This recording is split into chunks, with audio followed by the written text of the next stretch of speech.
Well, hey, everybody, welcome back to the podcast here at Oak Grove United Methodist Church. Delighted to have you joining us yet again, whether you're on YouTube, watching it here, or on Spotify, or listening on Spotify or Apple Podcasts, or your favorite podcast platform. Glad to have you with us here. I'm Joseph, one of the pastors at Oak Grove. Delighted to welcome church member, fellow neighborhood aficionado, and a fan of walking, the Reverend Dr. Curt Lindquist. Glad to have you. Glad to be here. Yeah.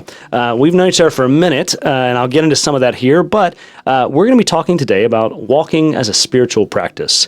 During the season of Lent, that's the 40 days leading up to Holy Week and Easter, we are looking on this podcast at spiritual practices. Some of those are the more traditional ones that you might have heard about in antiquity and all the way through our Christian tradition. Some are more recent additions. Some are new things that you might not have heard of. Walking might not be one of those that you necessarily associate with a spiritual practice, but the thing that we learn from looking at the life of Jesus, as well as all of the folks coming after him in our Christian history, is that pilgrimage, journeying, all of those motifs are all the way throughout Scripture, from the Hebrew Bible on through, and are certainly popular amongst folks all around the world in Christianity today. And so I think it'll be a helpful way for us to think about how we get our bodies moving into that rhythm. And I look forward to having this conversation with you today, Curt. It's going to be fun. It will be fun. Yeah. Thanks for having me. So Curt, Dr. Curt, Reverend Dr. Curt. I've always known you as Curt. Delighted to have you here on the podcast and talking about this today. But before we get into some of that content about this spiritual practice, tell me something about who you are and sort of how you ended up in your current career path, and then also how you ended up here at Oak Grove. I came to Atlanta, 1981, to enter the doctoral program in religion over at Emory. I came from the Midwest. I was born in Springfield, Illinois. Okay. And hadn't spent much time other than a vacation to New Orleans and probably Florida, knowing my parents. So probably hadn't spent much time here. Came down here and have remained here except for 2 years. I went back up to Illinois to teach at a school. Probably 1994, I was a slow student at Emory. Sure.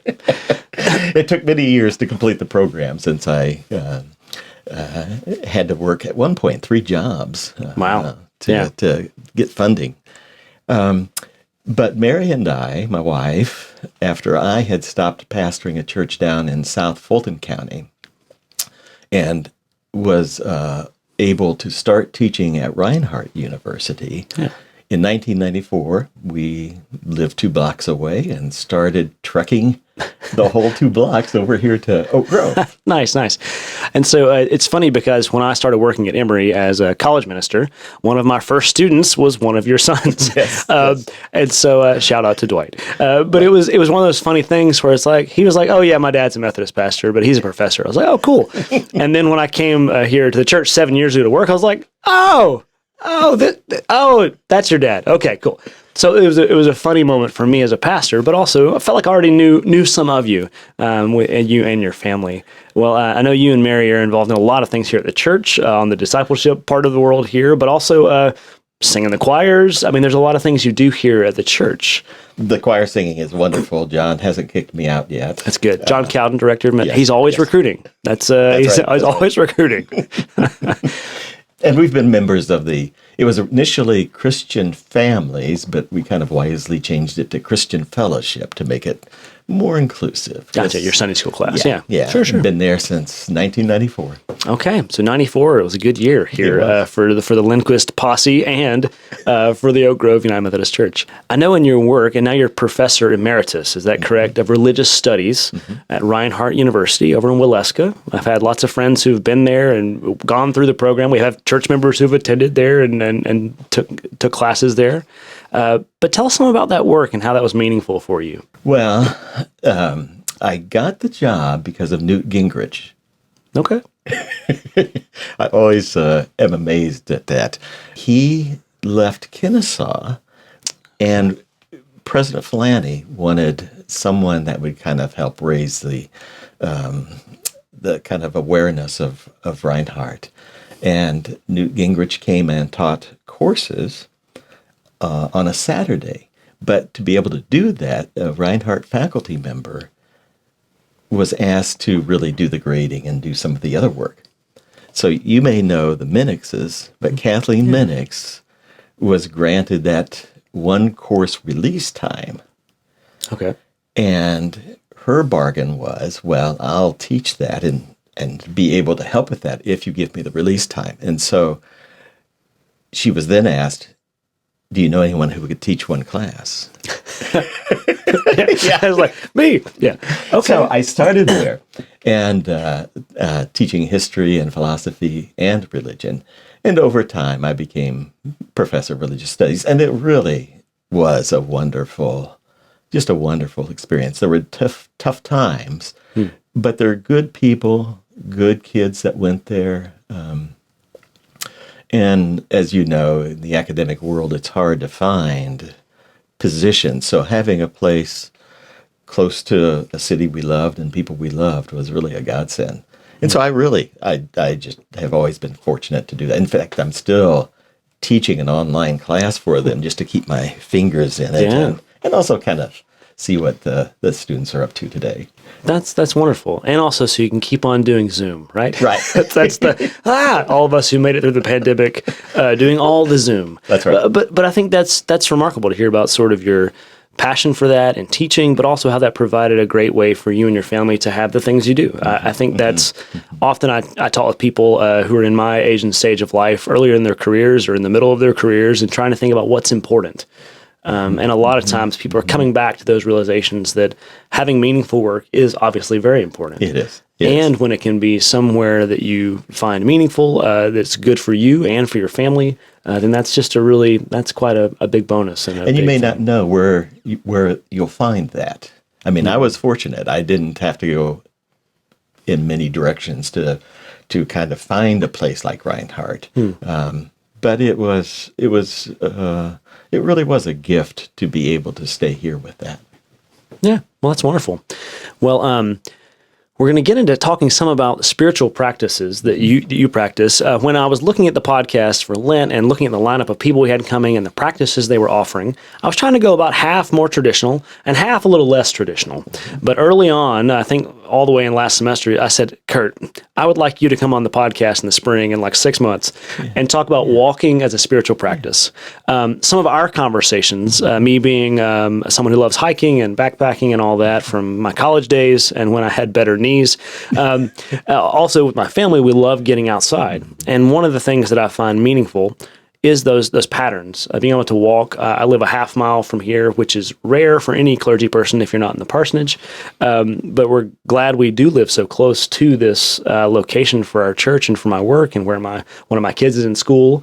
And we often would see each other walking. Even before I worked here at the church, I would see you walking. I didn't know who you were. I hadn't yet made that connection to the Lindquist families. But walking as a spiritual practice, just talk a little bit maybe about how you got into that as something that is meaningful for you, and we'll get into some more details as we go along. The walking comes first. In college, I had the fortune to stay in Greece for about 4 months. Wow. And then went to Israel for a month with a couple of friends. And I was able to do some walking there. I walked up Mount Parnassus, where Delphi is. Okay. Walked from Jerusalem to Bethlehem, which is only 5 or 6 miles. Only, but it's a journey. Yeah.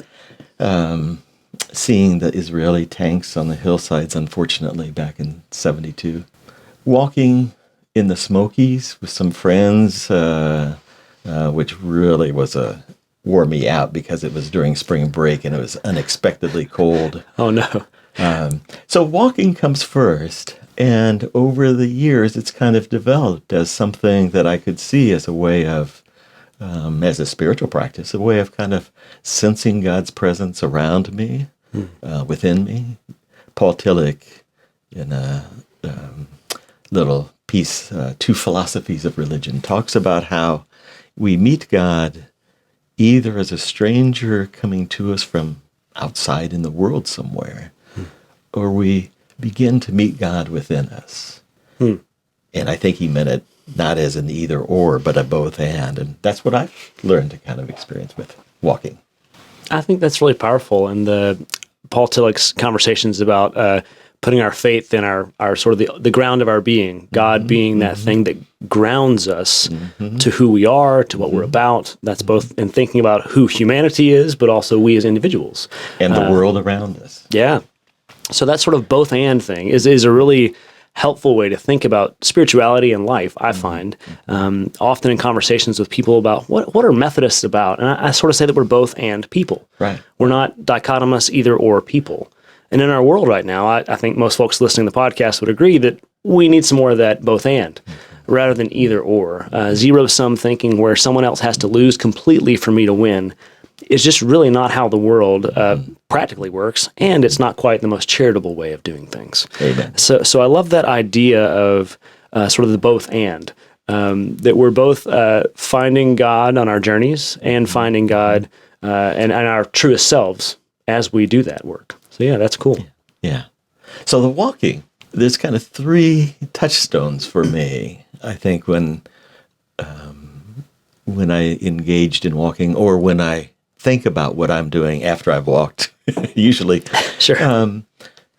Because as you mentioned at the outset, pilgrimages, certainly in the Christian tradition, even though Jesus, didn't seem to make a big deal of it, even though the Hebrews had a practice of going to, at least the males, of going to Jerusalem 3 times a year. It was a requirement, whether they did it or not, who knows.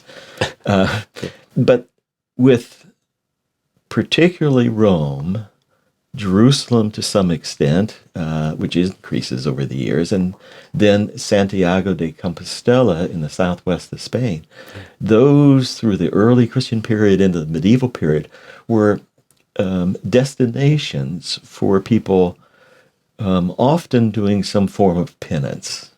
Not exclusively, but often.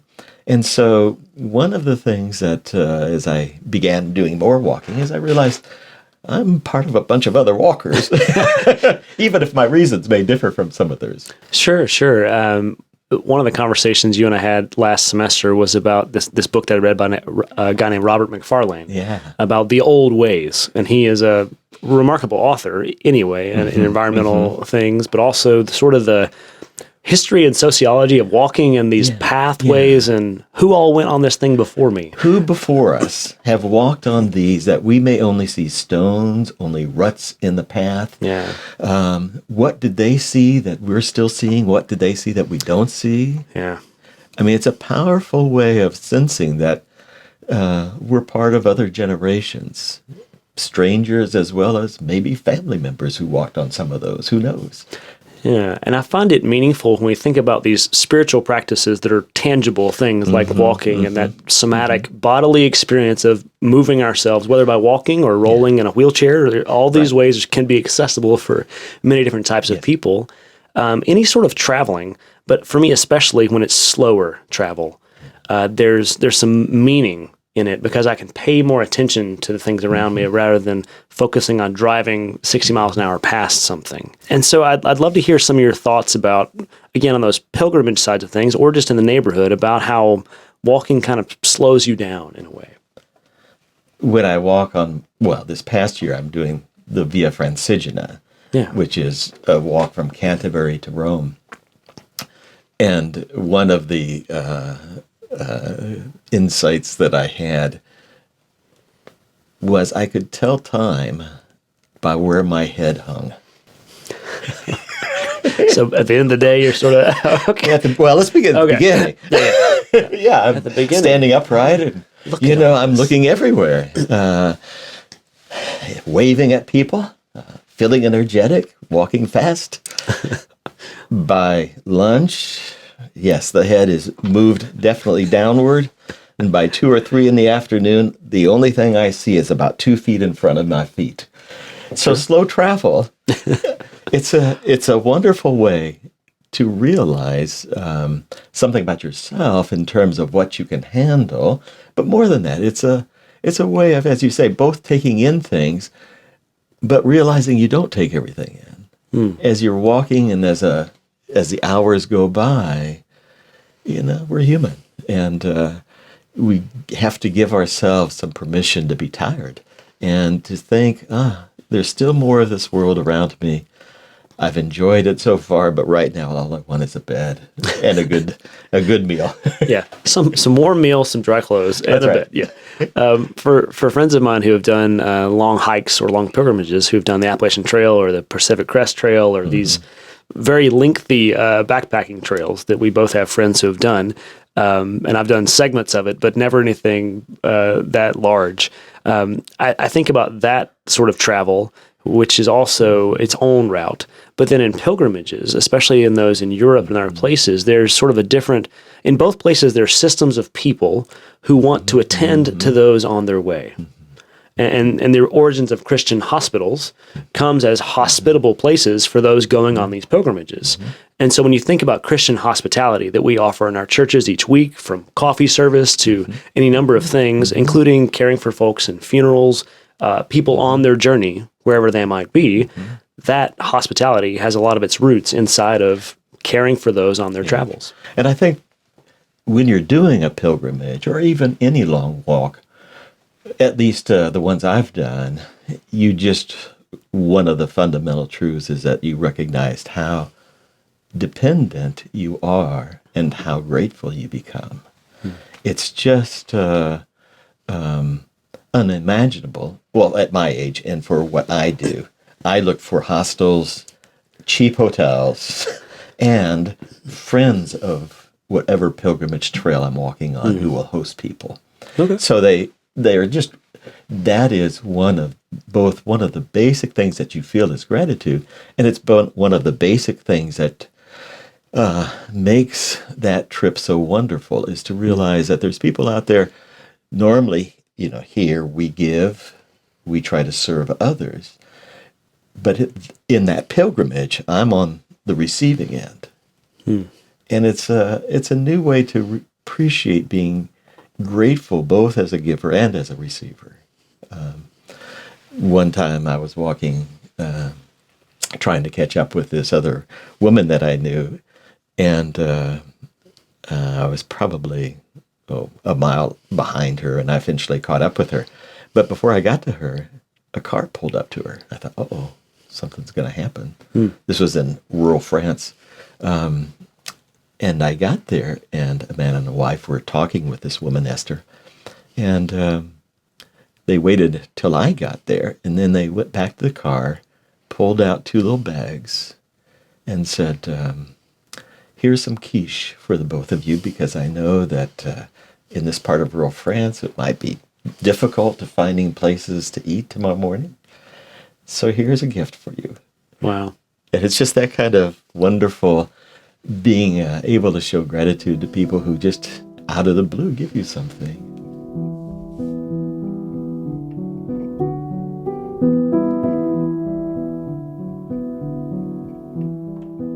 Wow, I think it's remarkable, and part of what's challenging often as Americans, we have this, one of my professors of seminary, Rex Matthews, said that Pelagianism is our native sin. Now, what he meant by that was this idea that we can save ourselves. Pelagius was a guy who believed we didn't exactly need Jesus, we could just save ourselves, that would be fine.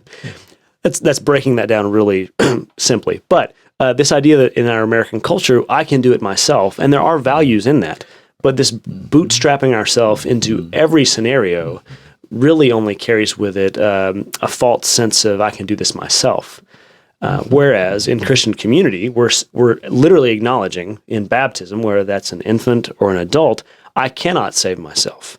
Right. God must intervene, and you don't take grace, you receive it. In our Methodist tradition, we come up and receive communion. Yeah. You don't take the bread, you're given the bread. Yeah. And so I like this pilgrimage as a way in walking, when you're doing that, it forces you to receive because you can't take. I was walking, it was approaching Switzerland, and I was going to follow the directions that the trail was closed, and I had to deviate from the route. Oh. So I took the deviation, but it started going up a mountain that was 180 degrees different from where I was supposed to be going. So after half a mile, I decided I'm going to go back and take a different route. So I deviated from the deviation, which is always a bad idea. Yeah, that's what I was going to say. Let's try this road less traveled. Yeah. So I ended up about 1.5 miles along a riverbank where the trail ended into the river. So, the trail had windblown trees down on it. So I had to scramble back. I took the regular trail, which was closed, and made it to a place about 3 hours later than I expected. I got to a place where there was a little cafe, and I shouldn't say a little, there's probably about 30 people there. And not looking around, I just plopped down on a chair. And within about a minute, I hear Curt. What? And I look up, and it's Jean and Jacques, who I had walked with before. And, grace is sometimes just being called your name. Wow. And being able to sit with them. They even bought me a drink, Hey. which is good. Trail magic. Yeah, Yes. that's the... So that grace where we don't have to, I did enough to get to that point. Maybe God's grace there was both letting me get there, but also just that feeling, somebody recognizes me after this and allows me to continue. Well, I think that's powerful about the sort of community that exists around not so much the individuals, but around the journey itself. Right. It's almost, in a sense, the care that they would have had for anyone they realized were on the trail, and the people who drove by and gave you quiche, because when you're in France, what could be better than, of course, here's some quiche. But I think there's something remarkable about how there's that willingness to give to others, even if they don't know you, whether they if they live along the route. I imagine this is a very frequent occurrence. But it may have been. It may have been for them. Yeah. But it would take some initiative. I mean, you might get tired of the same, not the same, but the same types of people coming by, but for them to continue to show that sense of welcome, I think really says a lot about that pilgrimage. Yeah. Those pilgrimages, as I said at the outset, in the Christian tradition, they were often penitential. And there's a sense in which I kind of rebel against that, because there's a way in which, this may sound a little heavy for a podcast, but I'm very orthodox. And I'm like others today who want to see God involved in more ways than just traditional penitential focus on things. And so, to me, God places us in a world, and God cares for this world that's broken, and God wants to kind of renew this world. And so in walking, in a way, there are, what gets me in, I get in touch with people who are broken in ways. And more than just the gratitude, you realize there's pain there, but there's also ways in which those individuals and somehow the people supporting them enable them to try to deal with that. Sure. I met in one of my walks in Italy a fella, Ivan Ildo, who was walking, this was after COVID, in memory of his mom who had died. Wow. And so sometimes the walks kind of sober you up. And it was a chance to kind of see the pain that he had gone through, but also the joy knowing that, he was doing something that brought both that memory of his mom back to him, and also brought something back to him that was, significant for him to do this for her. Sure. One of the reasons I am still involved as a minister in the work that I do, and often people ask me, so Joseph, why are you a Christian? Why are you interested in this religious project you do together? For me, it's a big part of knowing that God knows what it is to suffer. And that may sound really sort of morbid or otherwise, but the longer one lives, the more you figure out that practically for me, if your theology, the way you think about God, doesn't work on the streets or in the emergency room or in the diagnosis chair, then it's not quite the theology and ways of thinking about God that you need. Yeah. And so for me, like our Methodist theology, but also just Christian tradition of God suffering with us, that Jesus walked this earth, walked in our shoes. I can use all the walking analogies I want today. Yeah. There are all these ways that God understands all those aspects of our lives. Don Sayer says the full stretch of humanity, our full lives. And so you feel that sort of sense of walking, right? When I've been in the Holy Land, it was 6 years ago this month that I was there and got to walk some of the roads and some of the places and the paths Jesus might have walked on with the disciples, and certainly those after him did. It's fascinating because you think my feet are standing in the same place where someone else's feet stood, who I'm following after. And that tethering is remarkable. And his feet hurt. Yeah. He sweated. Yeah. He got thirsty. And so there's lots of things. I mean, we can trivialize that, but in a way, that's part of the shared humanity between him and us. Yeah. And I walked with one young girl, and I didn't realize this later. We just met at a corner in, may have been Porto, in Portugal. And she had just arrived the night before. And so that was her first day. And she was 18. Her parents said to her, "You shouldn't be doing this," but she went. Wow. And it was a way for her to kind of develop confidence in herself, because she was kind of put down. Only later did I see, when she pushed up her sleeves, that she had lots of slashings on her forearms. And so had been going through a lot. And I only was able to walk with her 2 days. She walked much faster than I did. So Sure. Keeping up with an 18-year-old on the trail. Nope. So especially in our first couple of days. Yeah, she had the energy. Yeah. And so she, there was a person that, however much it came to the surface, there had been a lot going on in her life.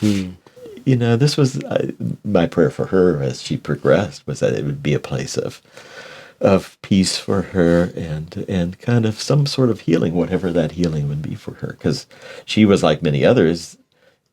Some people, like Ivan Ildu or others, do because there's something hurting there that they need to kind of come to grips with. I think one of the other things about pilgrimages, this is what was on my mind this last trip, was trying to see signs of life as I was walking. And both in strangers and in places that I might only pass by for 10 minutes. I mean, it wasn't going to be heavy, but I wanted to see what I saw. And I took a rest day and went to Strasbourg. And it happened to be on Pentecost. Oh. And one of the powerful things was, as the service was coming to an end in this large cathedral, probably, unexpected for me, probably 500 people. I mean, the cathedral was full. Wow. An African priest got up and blessed us. And I could not help but to think, here is a man whose ancestors had been abused by Europeans in Africa, and here he was conferring blessing upon the majority were Caucasian, European, Sure. a few Africans. Or in another time, I was walking in Switzerland. I went to the Seine Cathedral. There were thousands of little paper boats that children would make. And what the cathedral had done was they had found, I saw probably 7 or 8 photos of young people who had been boat people coming from Africa to Europe. And they wanted to remind everybody, there's a lot going on in the world. And here are some people that have now made their home in La Seine who had these experiences. I also passed a church that had a book sale, one rack no bigger than a table of probably 30 books, and they were raising money for the roof. That's amazing.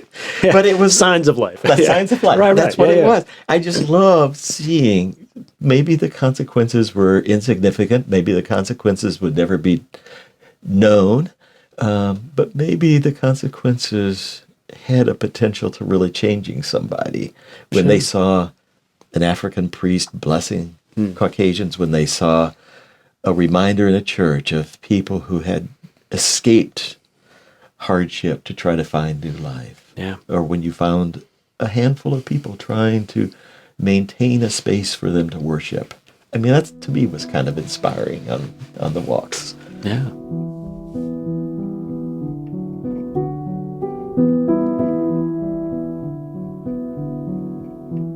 Well, I think that's remarkable to hear about the pilgrimage part of that and journeys that you planned out and went on. And I know you worked to plan a lot of that. And then we were talking earlier about how when you plan out things, then you can sort of be receptive to those detours. Yes. Those divergences. But don't take two divergences at the same time. It'll get you in trouble. That's right. Yeah, we call it bushwhacking. If you're on a trail and you're like, I can get over there, you just try and walk through the woods. There's a reason people followed the trails. But I do think there's something powerful about how pilgrimages that you've been on have changed how you are when you come back. In the same way, in our church, we talk about how mission and service opportunities, whether they're across town, going with the Soup Sisters down to serve in the Ponce City Market, Highlands area, or if it's going all the way to another nation, to Honduras with our mission partners there. When you go and do these experiences somewhere out of your normal context, you come back changed. It's the part of that transformative mountaintop experience or the valley experience of life that you come back and see things a little differently. And so I'd love to hear about, we're getting into some of the practical parts about how people can engage in walking as a spiritual practice. But I'd love to hear some of your sort of thoughts about how people might engage with walking here or how you find yourself doing that. It took a long time for me to kind of settle into the way that I frequently do it. And I say frequently because I think anything with walking is going to be kind of idiosyncratic in the sense that each person finds their own rhythm. Each person finds what it is that will somehow speak to them in a way that's different from when they started that walk, maybe. So one of the traditions, besides the Roman Catholic tradition of walking, is the Buddhist tradition. They have a walking contemplation. And I found that was not suitable for long-distance walking. Okay. But people like Thich Nhat Hanh and others write about walking quite a bit.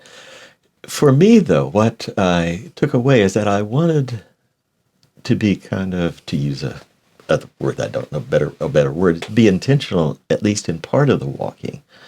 And so usually it's first, and I find that I have to, Amy does this so well at church sometimes, at worship or in Sunday school classes or in gatherings. You pay attention to your breathing. You just slowly breathe in and then exhale. Do that. I do it 10, 15 times when I first start out after stretching a bit.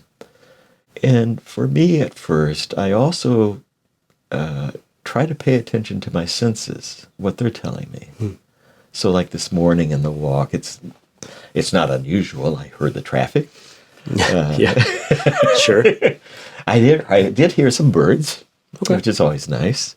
We have a pond, so before I left, I heard the water in the pond, in the waterfall. And seeing things, the hawk up on the steeple. Oh, yeah, the steeple hawks. They're quite famous. Yes, they are. And so at first, I just kind of ease into walking. It may, for me, takes a few minutes, or if I'm particularly intrigued by what I'm hearing or seeing, usually not smelling anything, it may take longer than that. But then in the Hindu or Buddhist traditions, they're mantras. Sure. In our tradition, it's they're prayers. I always start with the Jesus prayer, "O Lord Jesus Christ, Son of God, have mercy upon me." And I'll say that several times just to let it kind of sink into me. And then, although I'm Methodist, I've learned to recite the rosary. I recite that, changing a few words here and there. And then I will recite the Lord's Prayer, dwelling on different phrases, different times I'm walking. And then I have never memorized the Nicene Creed, Yeah. but I do know the Apostles' Creed by heart. So Sure. I enter into that, and that's kind of the way in which I distinguish my walk from going to Publix or Kroger from the parking lot, Sure. or walking from a parking lot to a Braves game. I mean, there's something different that I want to do in my head that begins to get me into a space where I'm different. And that doesn't always come quickly. Again, in the Buddhist tradition, there's a couple phrases that convey the same thing. Our minds are like butterflies, or our minds are like monkeys. And so our ability to concentrate and to be aware, it lasts 10 seconds at the most. Yeah. And so we have to kind of train ourselves, discipline ourselves to both be aware of wanting something more, being aware of words that help us focus upon what it is that is something more, at least in our Christian tradition, and be kind to ourselves when we kind of stray away from that, just slowly bring ourselves back to that. So that's the opening. And then for me, again, I walk for an hour in the morning, so I do have time to do Nice. this. Yeah. That's good. If you're walking, if you're working, it's a little different. Sure. But I go through a certain cycle of then more of also intentional prayers. I'll think of family. I'll think of Mary, Charles, and Dwight, of Christina, Charles's fiance. I'll think of my brother and Donna, sister-in-law, who just had their 53rd anniversary yesterday. I'll think of family, both immediate like that, but also family I never knew. My grandfathers I never knew. I mean, I think connected to others of aunts and uncles that, have deceased. Now, my parents who are deceased. I think of my cousins. And then I proceed to think of others who are older than me that have contributed to my life. And this may be just very general, maybe somebody I met back growing up, or it could be people of the faith.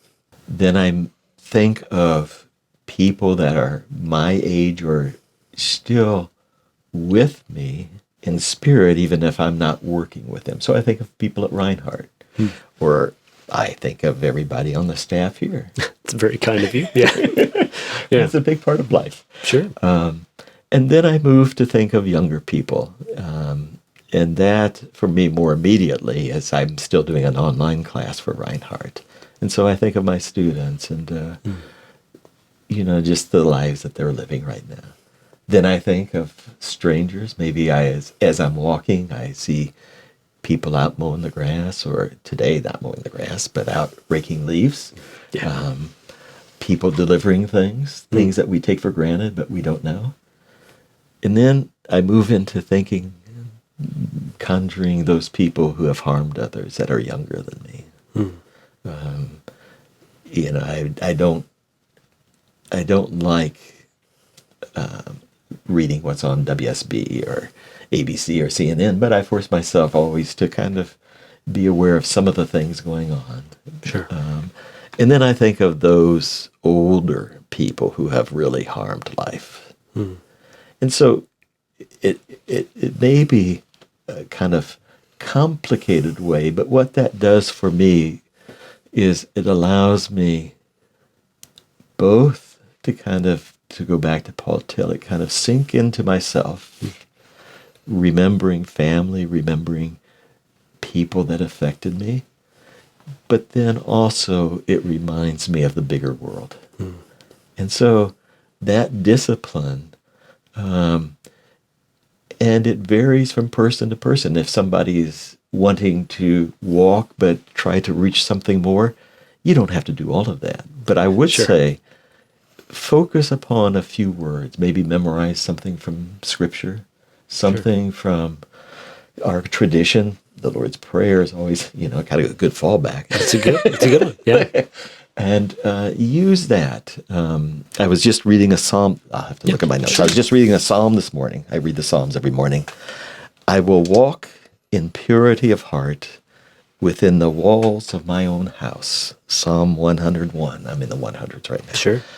And I think of Mary's mother, Estelle, when she would stay with us in the summer times after Dwight died, her husband.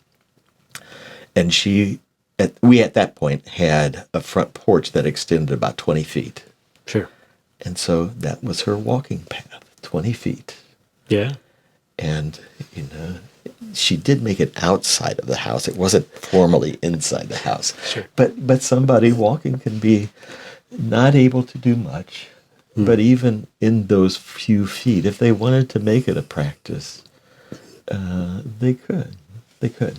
My grandmother, for whom our oldest daughter is named, would walk 5 miles every morning. Oh, really? All the way into her 90s. But even as she got older and couldn't walk as far, she did her driveway.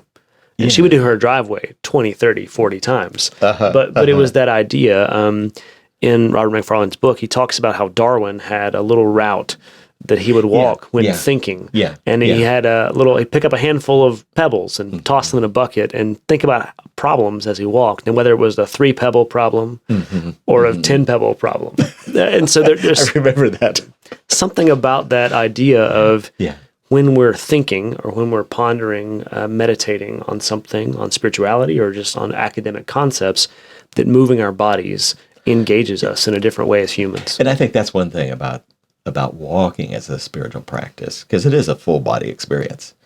And it is an experience then that changes as your body changes, even in the course of one walk, especially if it's a long walk. So, I think that's one thing that as I grew tired of sitting in a car 100 miles each day while I was working, I just needed to get out and move. Sure. And get something else going in me other than just my eyes looking at a page.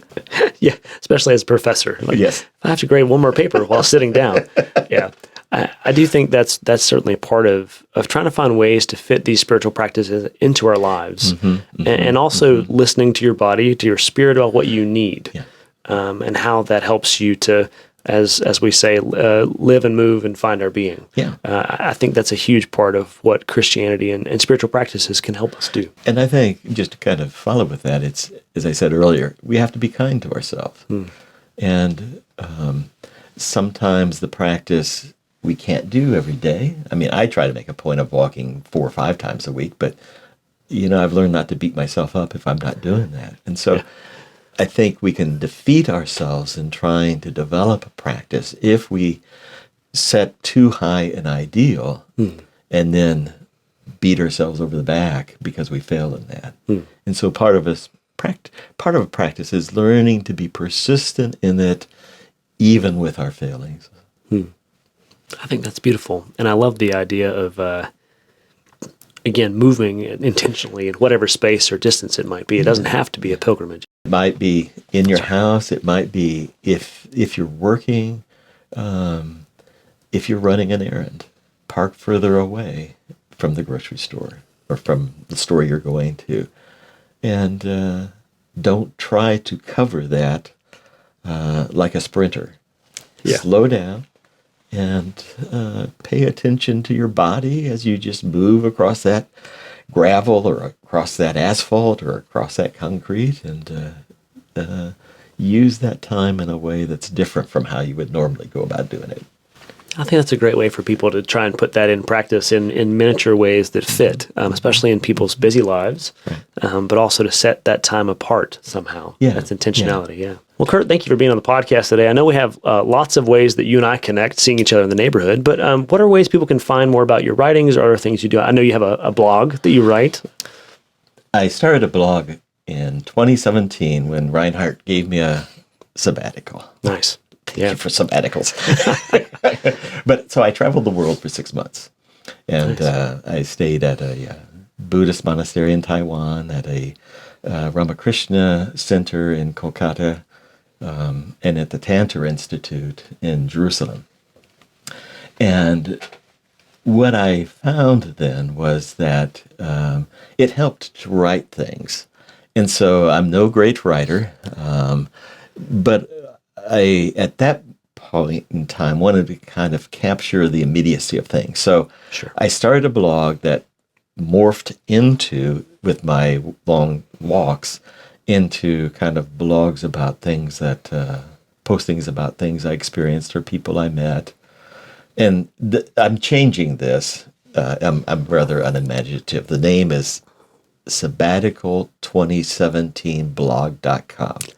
Amazing. We'll put the link for that in the show notes. But one of the things I appreciate about when you're on your trips and journeys is you share on Facebook images and some thoughts. And as someone following along and knowing you, I find it very meaningful to sort of journey along with you.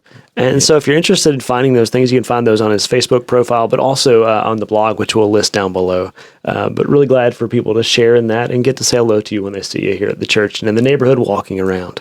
Delighted to have had you here on the podcast, the conversation. And thank you for, offering us some of your insights in a life of walking and pilgrimage and all the things in between. But we're so glad to have you a part of the community here. And thanks for being on the podcast. Thank you. Thank you, Joseph. I appreciate it. All right. Well, friends, there are many ways you can engage in these spiritual practices during the season of Lent. There is a labyrinth out in the Oak Grove Park that we've painted there that you can walk for how you might engage in that spiritual practice that dates all the way back to many, many centuries of folks walking with intention.